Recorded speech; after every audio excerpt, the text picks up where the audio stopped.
Nos lo habéis puesto muy difícil las mesas anteriores, es hasta complicado resistir, emocionarse, y ahora nos toca estar aquí en la mesa, a David y a mí. Bueno, hoy nos acompaña el doctor David Fraguas Herráez, que es doctor en la Unidad de Infanto Juvenil del Hospital General Universitario Gregorio Marañón, así como pues, integrante desde hace 8 años del CiberSam. Tengo aquí notas de diferentes proyectos en los que he estado participando, investigaciones, publicaciones, tampoco, bueno, esto es lo típico, no, es extensísimo. Sí querría destacar, por lo inusual, su tesis doctoral, que está ahí investigando, y he visto que recibió el premio recientemente, el Premio Internacional Academia del Hispanismo, de investigación científica y crítica sobre literatura española, a su tesis con título La curación por la palabra en el Quijote, así como otros premios prestigiosos como el Premio de Poesía Miguel Hernández, que traigo a colación por lo inusual, por lo diferente, ¿no? Bueno, al margen de diferentes méritos académicos o laborales, David Fraguas se sienta hoy aquí con nosotros porque desde que empezamos a trabajar en este espacio joven, él con su consejo, con su apoyo, nos ha sabido orientar ante las diferentes cuestiones y preguntas que podíamos tener. También quiero hacer esta gratitud, extenderla al conjunto, al equipo del Hospital Gregorio Marañón, de la Unidad de Infanto Juvenil, a María Mayoral, a Marta Rapado, a Carmen Moreno y a los integrantes del equipo Piensa, sin los cuales el espacio joven no sería tampoco lo que es hoy. De alguna manera, Espacio Joven, como hemos visto a través de las diferentes mesas, no es sino la suma de muchísimas perspectivas diferentes, de muchísimos profesionales, de muchísimas familias, de muchísimos chicos jóvenes, cada uno dando sus diferentes aportaciones y haciendo de esto algo completo y en constante cambio, que yo creo que es precisamente lo más bonito del servicio, el cómo hoy es una cosa pero mañana será otra, y cada vez pues eso, más bonita, más completa.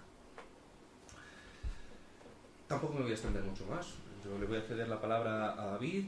Me gustaría pues, que igual que hablamos de unificar perspectivas, de unificar conocimientos, pues hoy David nos acerque esa unificación entre la palabra, la psiquiatría, las expectativas en el proceso de recuperación, y le dé pues eso, otro giro también a este evento tan bonito que estamos teniendo hoy aquí. Y solo esperar que disfrutéis, que sigáis esta conversación con el mismo interés con el que lo seguiré yo, y nada, solo dar la palabra a David, y muchísimas gracias por estar aquí y por vuestra atención. Muchas gracias. En el caso, ¿me puedo poner yo y tú me dices? Vale. Muchas gracias, Joseba. Estamos aquí resolviendo el tema de cómo pasar las diapos, pero yo creo que Joseba y yo nos vamos a organizar muy bien. Bueno, no cantes victoria tampoco, estas cosas.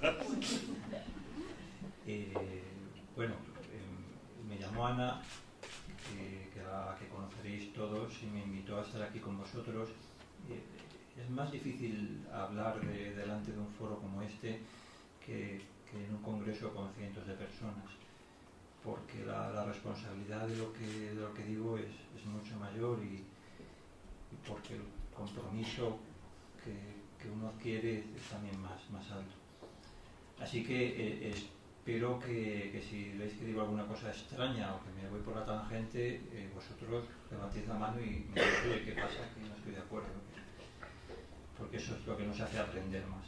Y bueno, ese es el título que me pusieron, pero yo he querido dar un pequeño giro, porque eso me parece un título estupendo. Entonces vamos a ver, yo le he cambiado el título y dale, y entonces lo he llamado por una intervención temprana, y así ya voy al grano, porque yo creo que el espacio joven, si es un referente, y lo es en este tipo de intervención, es porque es un espacio de intervención temprana.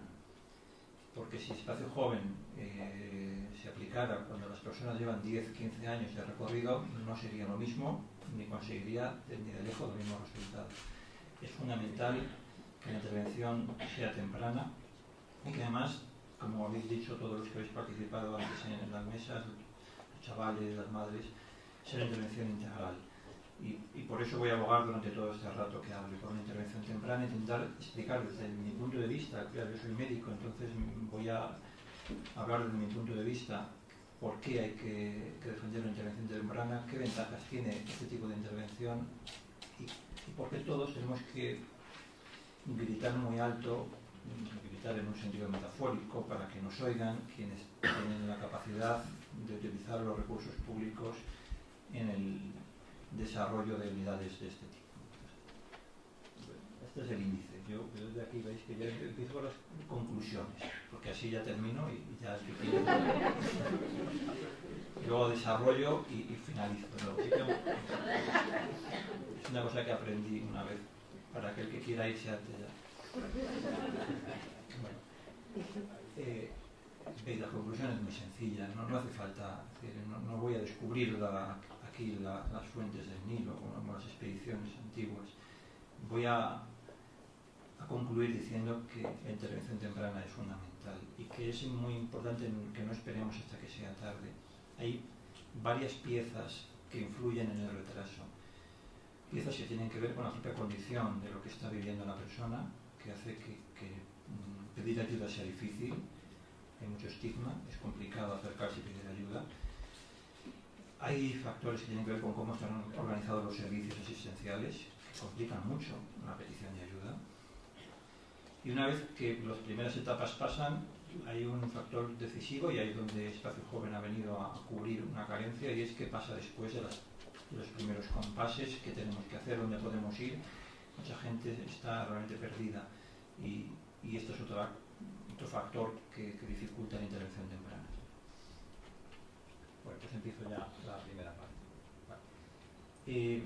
Yo no quiero ser técnico ni decir mucho qué es la psicosis. He puesto ahí una diapositiva en la que veis un modelo en el que yo creo sobre las dimensiones sintomáticas de la psicosis. Son aspectos que se ven durante el tiempo que la persona está viviendo este problema. Pero sí quería recalcar algo muy importante. Igual que cada uno de nosotros tenemos un bagaje personal distinto y una personalidad que nos hace únicos, cada caso de psicosis es diferente. Es verdad que se comparten los aspectos clínicos, sintomáticos, y por eso los agrupamos dentro de una categoría, pero no podemos pensar que todas las personas viven lo mismo. Eso no es así, y es muy importante que lo tengamos en cuenta a la hora de aproximarnos a cada caso. Cada caso va a ser diferente.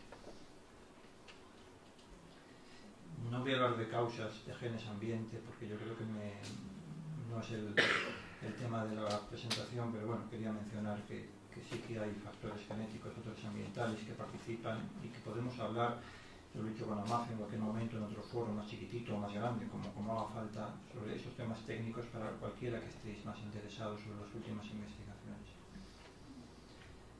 Pero sobre todo, la psicosis es una experiencia, bueno, en la realidad vivida, supongo yo, una experiencia que vive la persona y que siente y padece la familia también, y todo su entorno. Es una experiencia muy intensa que genera un malestar y que descoloca profundamente, como bien sabéis. Y que a nosotros, como profesionales, a mí me veis bien porque estoy aquí y yo me digo raro, como profesionales nos crea en muchas ocasiones incertidumbres, dudas, porque entender lo que está viviendo una persona quizás sea la experiencia más difícil o imposible directamente. Uno puede ver una radiografía y dice, mira, queda un hueso roto, tal, es fácil, no tiene mucho misterio. Ahora, adentrarse en el espacio mental de alguien, eso es una cosa que no está al alcance de un ser humano, entonces tiene que hacer una aproximación, tiene sobre todo, y lo habéis dicho aquí mucho, que escuchar, que hablar y que escuchar. Eso es una pieza clave. Bueno, pues es lo mismo, a veces la situación es tan complicada que puedo no representarlo así. Yo me voy a enredar, si veis que me paso me pegas un toque.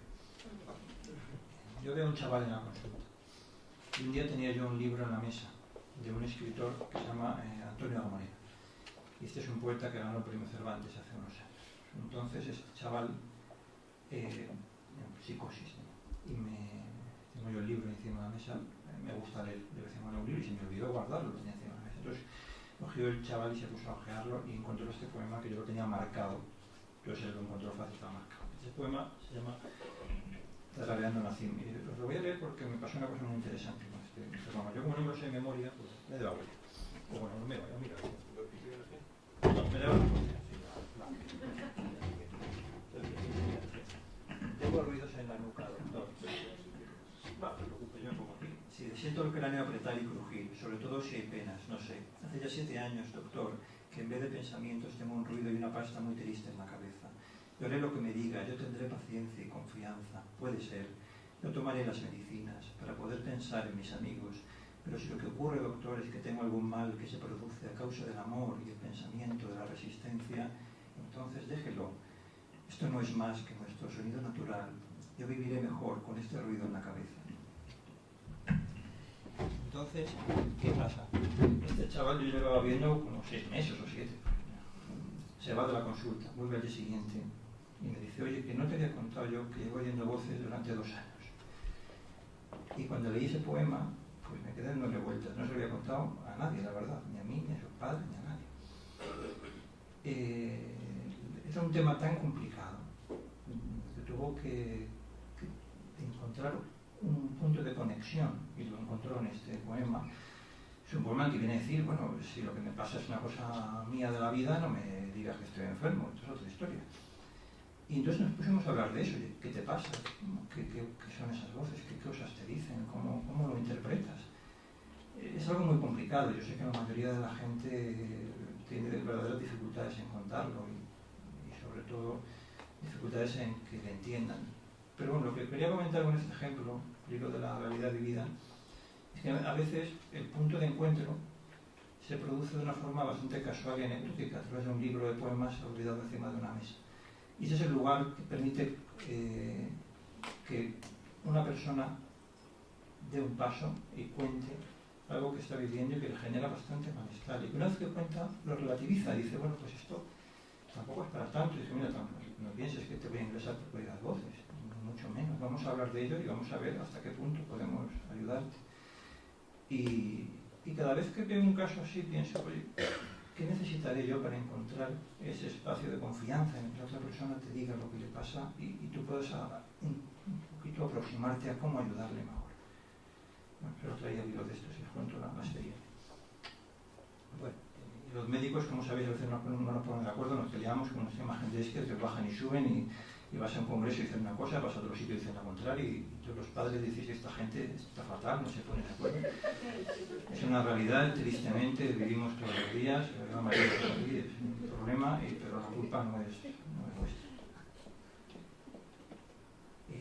Hay prevalencia. ¿Esto quiere decir qué cantidad de gente tiene este problema? Pues cada vez más, ¿verdad? Como veis ahí, fijaos, estos son datos bastante interesantes.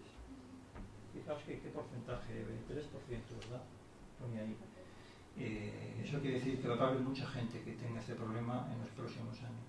Mucha gente. Esto no es una cuestión aislada. La mayoría de la gente no lo dice cuando ya la cosa está muy avanzada y llegan tarde. La intervención no suele ser temprana. Esto sería en la Comunidad de Madrid. Fijaos ahí, ¿Cuántos pone que yo 650 tendrán un primer episodio psicótico en la Comunidad de Madrid. Y de estas, 250 serán menores de 18 años en el año 2016. Solo en este año, Solo en este año.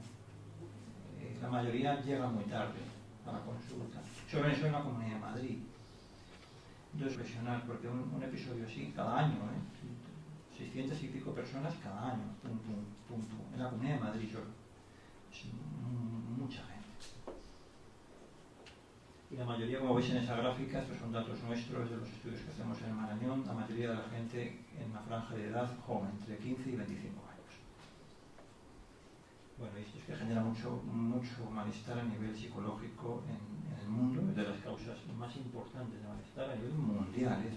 Veis que hay las cifras a nivel mundial. Y esto, bueno, viene este 3/4 de lo mismo, pero con un enfoque que ya sabéis que lo más importante, a que no me escuchas, es evidentemente el malestar subjetivo de las personas, pero también hay un coste económico muy, muy alto. la mayoría del coste económico tiene que ver con la pérdida de productividad, aunque gente que sufre psicosis abandona los estudios y se incorpora tarde al mercado laboral, en una situación de desventaja en general con los demás. Y para evitar esto, ¿qué hay que hacer? Intervenir cuanto antes. Bueno, pues vamos para allá. Bueno, esto me lo voy a pasar porque esto es un tema más teórico, que yo quería comentaros que desde el principio uno puede detectar algunas sutilezas, que puede haber algún síntoma, ya lo sabéis. Si todos echéis la vista atrás, los chavales que lo habéis vivido y los familiares, decir, bueno, yo creo que ya en ese momento le pasaba algo, pero no puede saber, que es imposible saber que va a venir una psicosis, es imposible, no existe manera de predecirlo. Lo digo porque a veces me dicen algunos padres, yo que ya tenía que haberlo sabido, porque no, es imposible. Sí, echando la vista atrás es muy fácil decirlo, ¿no? Pero cuando uno está viviendo en ese momento, imposible predecir lo que va a pasar, imposible. Evidentemente hay factores que complican las cosas. Si ya hay datos que sugieren que la persona está fumando cannabis, pues es más probable que aparezca. Pero tampoco podemos culparlo porque es muy difícil hacer una predicción segura. Eso es lo más importante que quería decir con esto. Bueno, y esto es, pues de aquí tengo que hacer conjeturas. De que esto quiere decir que haya pequeñas sutilezas, como decía, hay un momento en que se rompe y aparece la sintomatología y ahí es cuando ya nosotros podemos intervenir. Pasa. En esta gráfica veis como, casi mejor lo señalo yo porque no me oís, ¿no? Entonces esto es antes de llegar a la psicosis hay algunas pequeñas alteraciones, pero como yo digo, no se puede predecir a día de hoy, ya veremos, estamos trabajando en ello. ¿Y qué pasa? Esto sería un poco la funcionalidad, y veis que va cayendo. ¿Qué quiere decir esto? Bueno, esto va a ser un poco círculo. Si esta sería la funcionalidad estándar, pues va cayendo poco a poco, eso sería cada uno de los episodios. ¿Esto se puede evitar? Pues si no se interviene pronto, se evita pocas veces. Si se interviene pronto, se puede evitar, eso es verdad. Entonces, estamos en un margen de años. Si decimos que esto es más o menos a los 20 años, más o menos, que esto no es para todos igual, como ya he dicho, hay variación. De 20 a 40, bueno, pues si uno ya está con 40 y no ha hecho nada, es complicado recuperarlo. Hay que hacer algo antes. Bueno, y eso pásalo rápido porque es lo mismo, para que lo vean y así no me enredo, que yo soy un poco enredado. Esto sería una opción y esto es otra cosa que es más de la recuperación, ¿no?, temprana. Diferentes niveles y podemos hablar de afectación, y como yo quería hacer énfasis en la intervención temprana, pues quería deciros que si uno clasifica por niveles de afectación y quiere hacer una intervención temprana, tiene que hablar del concepto de prevención. La prevención puede ser de diferentes tipos, pero yo no voy a decir una cosa así muy teórica, pero prevenir que la enfermedad evolucione y que se convierta en algo crónico se llama prevención secundaria, y eso es lo que hace la intervención temprana. Entonces podemos incluso cambiar el chip y decir, mira, es que la intervención temprana es una modalidad de prevención, y es así, lo es. Vale. Eso es lo mismo, pero de otra manera. Y esos son los niveles según una clasificación australiana de gravedad según la evolución. Entonces, fijaos, me lo hago otra vez y yo ya no sé qué. Entonces, en la fase 2 sería el primer episodio psicótico. Antes hay cosillas, como os he dicho, que no sé si algún día podremos predecir, a día de hoy no podemos. Lo que sí podemos es intentar que la gente que tiene esta situación evite factores de riesgo que pueden hacer más probable que acaben aquí. Por ejemplo, lo que os he dicho, el cannabis es un factor de riesgo importante. Cuando uno llega a la fase 2, lo mejor es que acabe en la 3, que es la remisión. Lo malo es que acabe en la 4, que es la cronicidad. Entonces lo que hay que hacer es evitar llegar aquí. Hay que evitar llegar aquí. ¿Se puede todas las veces? Honestamente, no siempre se puede. Pero si no se interviene pronto, aquí que se llega. Bueno, es lo mismo de antes, pero poniendo aquí, mira, pasa para atrás. Poniendo aquí los numeritos arriba, luego os lo doy ahí. Vale. Para más información en gráficos, luego nos lo pedís y os lo sacamos. ¿Y esto es cuándo intervenir? Pues claro, habrá que intervenir como muy tarde en el punto 2. Esto es un ejemplo traído de otro no, vete para atrás un momento. Sí. Esto es un ejemplo traído de otra patología. esto es una cosa que os puede resultar, tú me paras y que yo me enredo, esto es mortalidad por infarto. Es decir, este tío que tiene que traerme mortalidad por infarto. Pues fijaos, hasta hace unos años, y no muchos años, el factor tiempo entre el infarto y un tipo de intervención era secundario. Se consideraba secundario. Hasta que hace unos años se dieron cuenta de que esto no puede ser secundario, tenía que ser prioritario, fundamental. Ahora nos puede parecer algo raro lo que os estoy comentando, pero esto no me estoy remontando muchos años atrás, hablo de hace 25 años aproximadamente.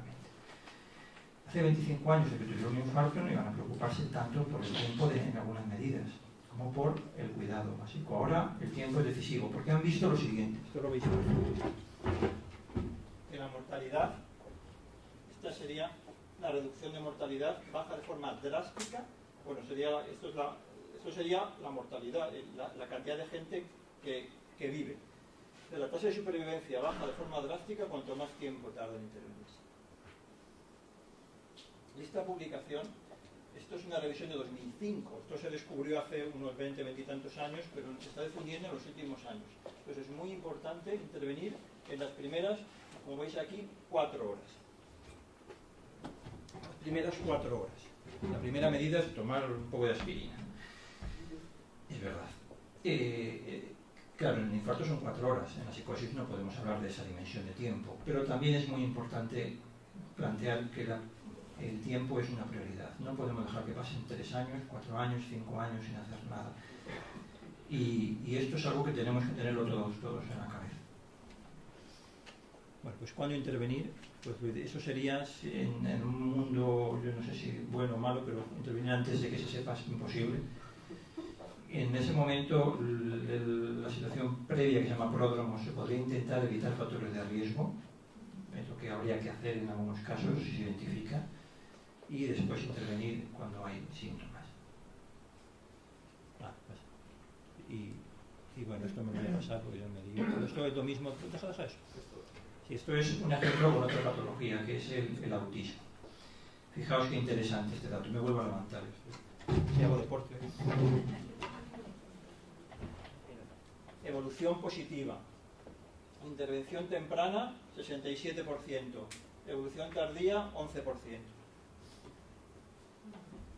Evolución temprana es 5 años o antes en el autismo. Evolución tardía después de los 5 años, de 67 al 11%. La diferencia es clarísima. En la psicosis pasa algo parecido. Estamos seguramente con tasas más o menos parecidas de buena evolución según la intervención. Todavía no tenemos muy claro el tiempo, son 2, 5 años, estamos ahí todavía estudiándolo. Pero cuanto antes, mejor. Esto viene a ser lo mismo, así que me lo voy a pasar para no enredar mucho tiempo, porque yo aquí me estoy enredando. Esto es una cosa que hicimos un segundito es un estudio en el que hemos participado el grupo de Gregorio Marañón, en el que vemos el tiempo que en media entre que inician los síntomas y se inicia el tratamiento. Y cuando hablo de tratamiento no hablo de tratamiento farmacológico. El farmacológico es uno de ellos, sino tratamiento en conjunto, integral. Y lo que podéis ver es que esto sería la buena funcionalidad y esto es el tiempo que pasa. DUC significa duración de la psicosis no tratada. Entonces, cuanto más dura la psicosis no tratada, peor es la funcionalidad a los 2 años de evolución. Cuanto más tiempo ha pasado desde el inicio de los síntomas hasta que se comienza el tratamiento, y hablo de tratamiento integral, no solo dar una pastilla. Peor, cuanto más tiempo pasa, peor es la evolución. Nosotros llegamos a decir que lo ideal sería intervenir en los primeros 60 días. Esto sería lo ideal, primeros 2 meses. Sé que esto es una utopía, pero no podemos esperar menos que la utopía en este caso. Tenemos que ir allí. Este debe ser nuestro objetivo para los próximos años, que la intervención sea en los primeros 2 meses. Ojalá lleguemos a eso, estamos todavía muy lejos. Para evitar esto, para evitar el deterioro, para evitar que haya pérdida de oportunidad. Bueno, esto es lo que pone en la obra de Dante, en la entrada del infierno. hay una frase en el frontispicio del infierno cuando va Dante con Virgilio que pone: vosotros los que entráis abandonad toda esperanza.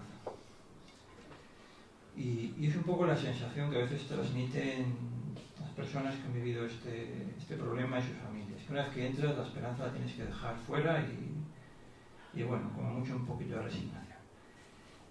Esto es una pena muy grande, y es verdad que la situación es tan dura que a veces la esperanza es un puntito con luz intermitente en la lejanía y ni siquiera se ve claro. Pero hay que intentar dar la vuelta un poquito a este mensaje que ha calado durante generaciones y generaciones en torno a la psicosis.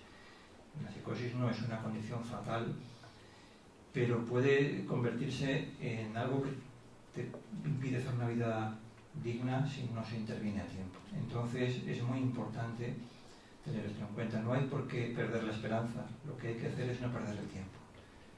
Eso es lo más importante. Yo sé que soy un poco pesado y reiterativo con este mensaje.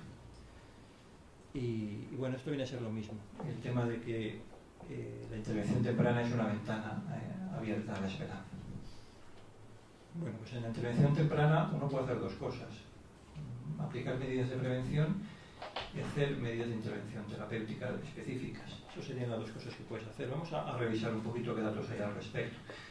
Medidas de prevención. Yo me levanto otra vez, que esto me está gustando. Si acercamos esto... Sí. Porque eso está grabando ahí, la leche. Espérate, no lo llevo, si no. Porque sí. Yo sí ya no sé, pero así... Bueno, hay algunos factores que influyen y que pueden hacer que las cosas vayan a peor. Antes de que aparezca la psicosis, durante y después. Antes, el abuso en la infancia, la situación que pueden vivir algunos chavales en diferentes lugares. Antes y durante, el acoso escolar. Y sobre todo antes y durante y a veces después, el consumo de cannabis. Son factores muy importantes y que se ha demostrado su asociación con el aumento de riesgo de psicosis. Esto es el riesgo de psicosis a los 12 años. Fijaos, es una muestra de niños. Cuando han tenido un accidente, bullying en el cole, maltrato y sobre todo las dos cosas, bullying y maltrato. Es muy importante esto, que nosotros todos seamos conscientes de que estas medidas van más allá de lo médico. Tenemos que intervenir en los colegios y es muy importante esto, pero que no se nos olvide que este tipo de factor está ahí y puede haber estado detrás del aumento de riesgo. No es la causa única, pero puede haber influido. Entonces, ¿qué se puede hacer?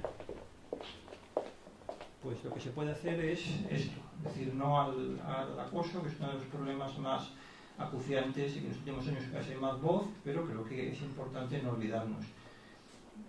Nosotros hemos,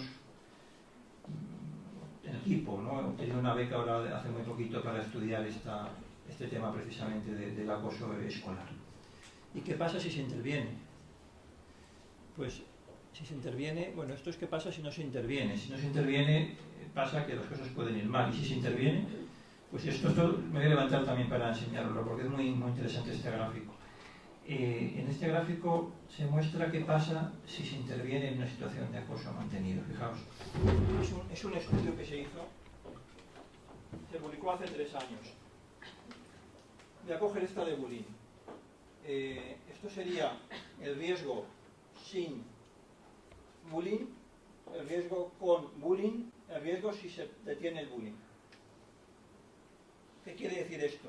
El riesgo se puede situar en la línea basal, igual que si no hubiera bullying, si se interviene y se detiene. ¿Qué quiere decir? Que merece la pena intervenir. Y esto es el tema del cannabis, no lo sigo levantando.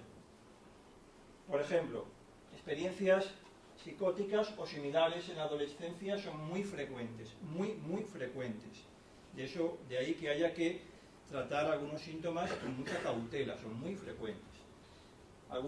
En algunos casos, los chavales que fuman cannabis tienen experiencias mayores, pero cuando se fuma cannabis de forma continuada, la cosa se dispara.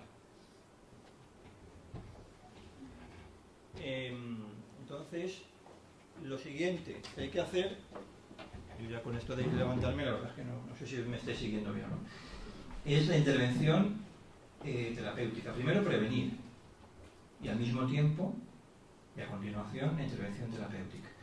Intervención terapéutica que yo he clasificado en sus 3 pilares. ¿Qué veis? Lo primero que he puesto es el tratamiento integral.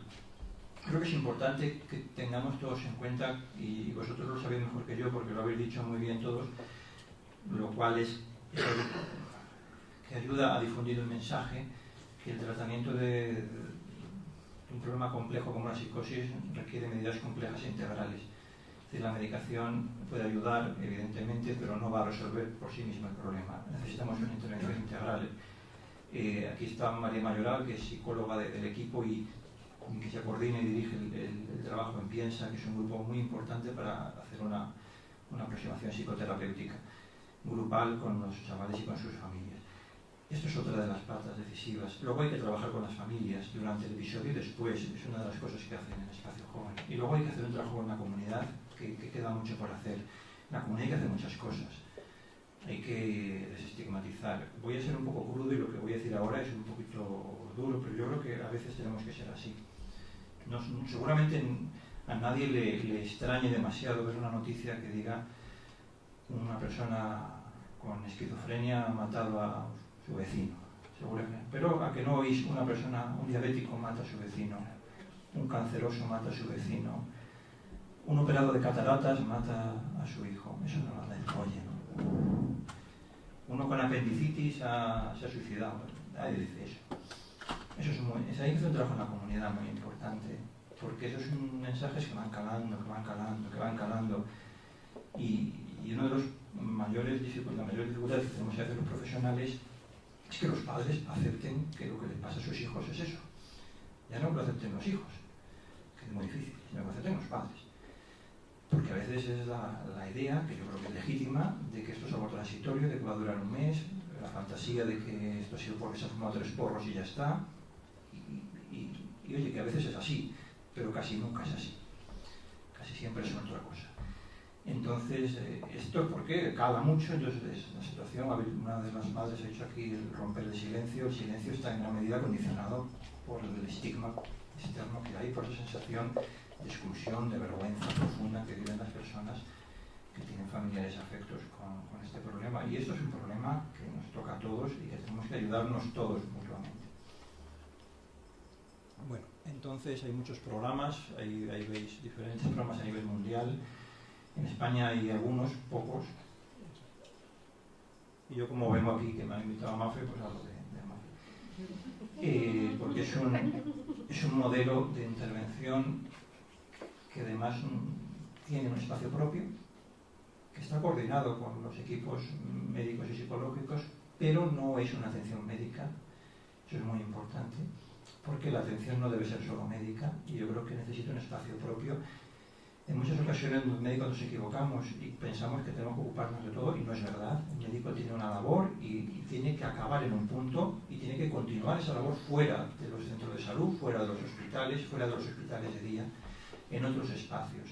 Los médicos podemos colaborar, asesorar, pero tenemos que mantener una distancia profesional también saludable, porque la gente necesita vivir fuera de los espacios médicos. Y por eso el Espacio Joven de Amafe proporciona un espacio no medicalizado, y yo creo que eso es una labor fundamental, que no sea medicalizado, que es un espacio propio donde se hace un trabajo de recuperación fuera del ámbito sanitario, pero en alineamiento con los objetivos sanitarios, que no van a cada uno a su aire, sino que vamos alineados, pero cada uno tiene su espacio propio. Pues yo decía que lo de las pastillas no debe ser un objetivo único en ningún caso. ¿Y qué he puesto ahí esto? Esto es un tipo que se compra unos planos para hacer la Torre Eiffel en el IKEA, ¿no? Los psiquiatras y los psicólogos somos expertos en debates bizantinos que nos perdemos nosotros mismos y no sabemos a dónde llegamos. Entonces, en estos casos los debates están bien, nos ayudan a crecer, pero tenemos que parar y ir a lo práctico, porque si no, no vamos más allá. Y como pongo aquí, también tenemos que evitar los sucedáneos, los falsos modelos que hay por ahí de vez en cuando, unos cuantos que no se encuentran, las recetas mágicas. Lo podéis ver en internet, uno da sobredosis de vitaminas y ya se cura. Bueno, hay que tener cuidado con estas cosas. Entonces, termino ya diciendo muy rápido. ¿Es efectiva la intervención temprana? Bueno, estos son medidas, diferentes estudios que ven que cuando se interviene antes mejora el pronóstico. A vuestra, esto es izquierda, ¿no? Derecha, a vuestra izquierda, sí. Las medidas de intervención temprana mejoran el pronóstico. Y esto es un estudio que es un poco lío de ver, pero es un metaanálisis que es un estudio de varios estudios que demuestra que la intervención temprana mejora el pronóstico. Y ahí nosotros, con la dirección de María Mayoral, hicimos un estudio que demostró que la intervención temprana grupal psicoterapéutica mejora el pronóstico. O sea que podemos decir que sí, que es efectiva. Y es coste efectiva, y esto ¿por qué lo digo? Porque muchas veces en ámbitos políticos y administrativos dicen, sí, ya sé que funciona, pero es carísima. Es carísima y esto no merece la pena, no es muy cara. Bueno, pues hay que dar datos para que los que manejan los asuntos presupuestarios tengan capacidad para decir estas cosas con rigor. No lo dicen en público, porque evidentemente un político nunca va a decir en público eso, pero luego en privado algunos suelta. Entonces hay que darle datos. ¿Qué datos? Pues mira, esto es muy importante, me voy a levantar. Esto es un estudio británico, es chulísimo este estudio, fijaos. Esto es de 2011. ¿Qué quiere decir? Por cada libra, como son ingleses, pues lo miden en libras. Por cada libra que gastan en intervención temprana en psicosis, a nivel poblacional estamos recuperando 18 libras. Y a nivel médico, 9,68 libras. Por cada libra que se invierte, la comunidad, el Estado, recupera 18 libras. Yo no sé en qué fondo de pensiones dan tanta inversión. Entonces es claramente coste efectiva. Lo que pasa, el problema, es que el resultado a veces dura más de 4 años, y como los políticos tienen un horizonte que se acaba a los 4 años, pues es un pequeño problema, porque a veces esas 18 libras no las recuperas en 4 años, sino en un poquito más. Entonces hay que ser muy pesado y repetir este mensaje muchas veces, a ver si cala. Y una cosa que es importante para que lo sepáis, yo no sé si hablo un político, luego me dirán 4 cosas. Esto es lo que se invierte en Europa, fijaos. Los datos de Santander son muy parecidos a los de Madrid, no pensáis que estamos aquí, no. Estos son libras esterlinas, porque como los británicos, ¿sabéis? Lo miden en libras. Ámsterdam, Copenhague, Londres, Verona, que está en Italia, en la media, Santander y Madrid igual. ¿Verdad? Bueno, yo creo que habla por sí solo y no es un estudio sesgado, está bastante bien, esto es la tónica general. Es decir, yo creo que el problema es que vamos un poco retrasados, pero llegaremos a los niveles del resto de Europa. Nos hace falta un poquito más de esfuerzo y insistiendo llegaremos, porque hemos mejorado en los últimos años. Un ejemplo de ello es esto, hemos mejorado, vamos a seguir luchando por eso.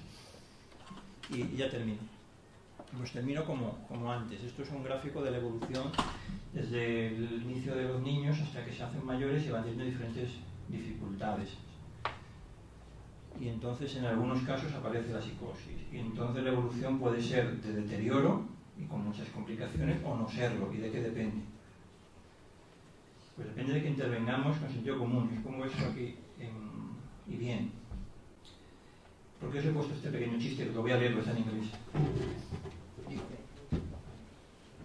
La ciencia puede decirte cómo clonar un Tyrannosaurus Rex. Las humanidades pueden decirte que esto puede ser una mala idea.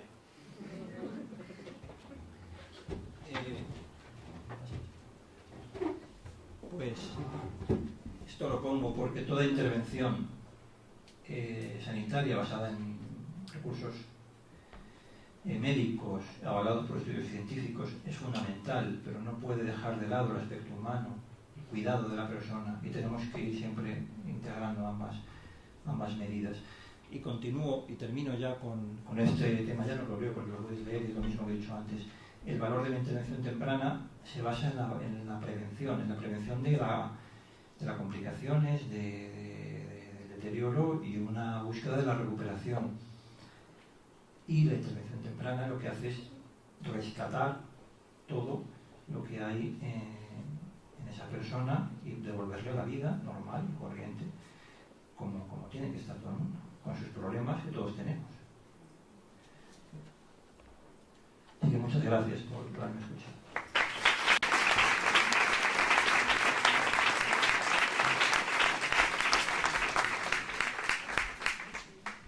Gracias a ti, David, por esta panorámica. Sobre a la directora, nuestra directora de AMAFE, Ana Cabrera, que cerrará este encuentro. Quédate conmigo, no te escapes. Quedamos. Tonterías, pero me acuerdo de casa de mi madre, que siempre ponía la comida y decía, está bueno, y todos comiendo ahí como... Y decíamos, sí, está buenísimo. Pues eso se dice.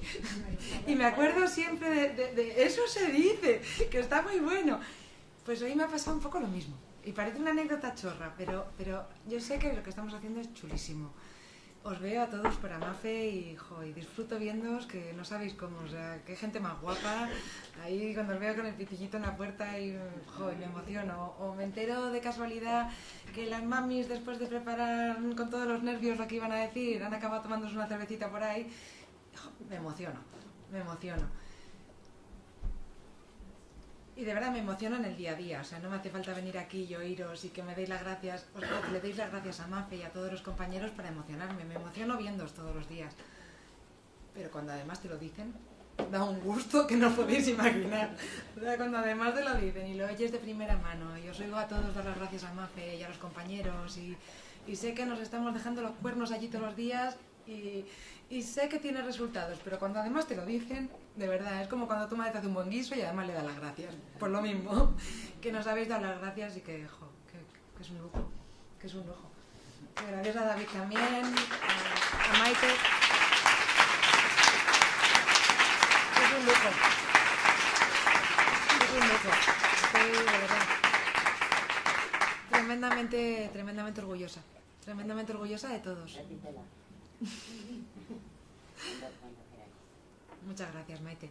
Y bueno, una vez más, mil gracias a Maite, que sé que por un problemilla de sincronización de 10 millones de eventos no ha podido estar con nosotros, pero bueno, es la persona del Ateneo que nos ayuda siempre a cedernos esta sala y que es súper linda. Antes de llegar justo le preguntaba, Maite, ¿qué hacemos? ¿Subimos? ¿No subimos? Estás en tu casa. Y claro, cuando el Ateneo te dice, estás en tu casa, pues dices, pues qué gusto da. Pues estoy en mi casa en el Ateneo, qué gusto da. O sea, que muchas gracias a todos. Que yo no sé los demás, esto queda muy poco formal para el vídeo, ¿eh? A mí esto no me lo pongáis, pero yo me voy a tomar una caña. Yo no sé los demás. Y me encantaría que nos la tomáramos juntos, ¿vale? Que vamos a disfrutar, ¿no? Vamos a celebrar que hemos cumplido un año, ¿eh? Y lo que nos queda, la guerra que nos queda por dar. Vamos allá.